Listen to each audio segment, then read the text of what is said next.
కంటలతోటి మరి దివ్యమూర్తినయ్యి సర్వరూపము కలిగి మనిషాసుని మరి మర్దన ఇలా ఉంటుందా, రాక్షసుల బాధ ఇలా ఉంటుందా అని మరి ఏమి తెలియని బిడ్డలు బిడ్డలు ఆ దేహానికి ఎలాంటి ఇబ్బంది లేకుండా మరి సకల రూపాలతోటి ఆయుధము బట్టి, సోలము బట్టి, ఖడ్గము బట్టి, హారము బట్టి, విల్లు పట్టుకొని శంకు చక్రాలతోటి మరి శ్రీనివాస గర్భం గుడిలో నుంచి ఇలా దాటి నేను ప్రవేశించి ఆనంద రూపాలతో మనిషాసుని మద్దన చేయబోతున్నా.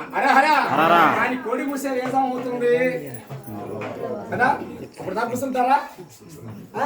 మరి రోకల పోటీ ఎప్పుడు వేస్తారు కదా?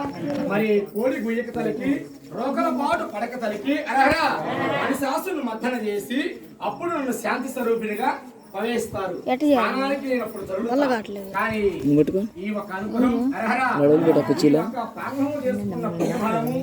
ఈ స్థలంలో ఉన్న లభ్యము ఆజ్ఞతోటి మరి టైముకు తరుణము లేకుండా, టైముతో బిడ్డలకు అవసరం లేకుండా సమయము ప్రసన్నం చేసుకొని ఆనంద రూపిణి తిలకిస్తున్నానని ఇంద్ర సాక్ష్యం మీకు ప్రమాణకం చేస్తున్నా. మరి 9 రాత్రులు నన్ను శరణదేవి నవరాత్రులను కొలిసి అడ్డబొట్టు పెట్టి ఆడదేవిని కొలవలో ఉన్న రాజులు మదమర్చి ఆడదేవి ముందు ఇంత శక్తి ఉన్నదని తెలిపి మరి ఆకాశానికి మేఘం బట్టి మేఘాల నుంచి వర్షం ఇచ్చి చక్కని పాడి పంటలతో జయపదంలో ఉర్రూగాని ఈ 2023 2024 ఆనంద రూపాలు పొంది వైకుంఠంతో నేను తిలకిస్తానని శ్రీనివాస సాక్ష్యం మీ అందరి సాక్ష్యం నేను ప్రమాణకం చేస్తున్నా. మరి శరణదేవి నవరాత్రుల్లో 2 రాత్రులు వర్షం పడుద్దని చెప్పా. కానీ వర్షపర్వం పడితే ఈ ఆలయ ప్రాంగణానికి ఈ సందర్భము జరగదు. మరి శరణ అని ఎప్పుడైతే నన్ను కొలిసి మరి కలిసి ఆరాధన చేసి కోలముతో నన్ను పిలుస్తూ మీరు తొలగించినందుకు ఆ రాత్రికి వెయ్యిపోవారైన వర్షపర్ణాలను చేస్తానని నా సాక్షిగా ఈ 100 శరీర సాక్షిగా అక్కడికి మించిన మిక్కిలు రాజు పోతురాజు సాక్షిగా మీకు నేను ప్రమాణకం చేస్తున్నా. మరి శ్రమాంతరములతో కొందరు దిగులు పడుతూ ఉన్నారు. అయ్యో అమ్మవారు 2వ రోజు వర్షం అనే దిగులు పడుతూ ఉన్నారు. దిగులు పడాల్సిన అవసరం లేదు. మళ్ళీ వద్దమ్మా ఆలయం పెట్టమ్మా అని నన్ను అడిగేంత వరకు వర్షం ఆగదని ఆయన సాక్ష్యం మీకు ప్రమాణకం చేస్తున్నా. మరి శ్రీనివాసుడు నగనని నామాలు వాడు ఏడుకొండ వెంకటరమణ శాస్త్రాద్రి పానుపు పెద్ద శాస్త్రం మీద సిరివీధుల్లోకి ఇప్పుడు తిరుగుతూ ఉన్నాడు. మరి సకల సంభ్రమం పొందుతూ ఆనందమైన ఆయన సాక్ష్యం మీకు నేను ప్రమాణకం చేస్తున్నా. దిగు దిగు దిగు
అన్నది శుద్ధి ప్రసన్నమయ్యి ఆనంద రూపాలు తిరిగిస్తే మరి నీ ఒక గోవింద నామంతో ఉగ్రపస్తుడు అవుతావు. అరహరా ఎవరైతే గోవింద గోవింద గోవింద అంటారో ఆ ఇంట దీపదన వరం అవుతావు. మరి సకల రూపాలు కలిగి ఆనంద వైకుంఠాలతో ఈ గర్భము నీదైనా పాంగం నాదని మొట్టమొదటి ప్రమాణం చేసే. అరహరా మరి సకల రూపాలు పొంది ఆనంద వైకుంఠాలతోటి ఈ పాంగంలో నిన్నే మణిశాస్త్రుడిగా తరలించుకొని ఆనంద వైకుంఠాలతో తాండవాడుతున్నానని నా సాక్ష్యం నీకు ప్రమాణం చేస్తున్నా. మరి సర్వహంతు రూపిడివయ్యి ఆనంద వైకుంఠాలతో నాతో యుద్ధసారథినయ్యి అరహరా తిరిగించి ఘన విజయం పొందే నన్ను తిరిగించి ఆనందమూర్తిపై వెలగాలని ఇందర సాక్ష్యం మీకు నేను ప్రమాణం చేస్తూ మరి సకల సంభ్రమలతోటి అనుకున్న టైంకి వెయ్యిపోవరగా తిరిగించి ఆనందం పొందాలని నా సాక్ష్యం నీకు ప్రమాణం చేస్తున్నా. చెప్పండి ఇప్పుడు చెప్పండి చెప్పండి.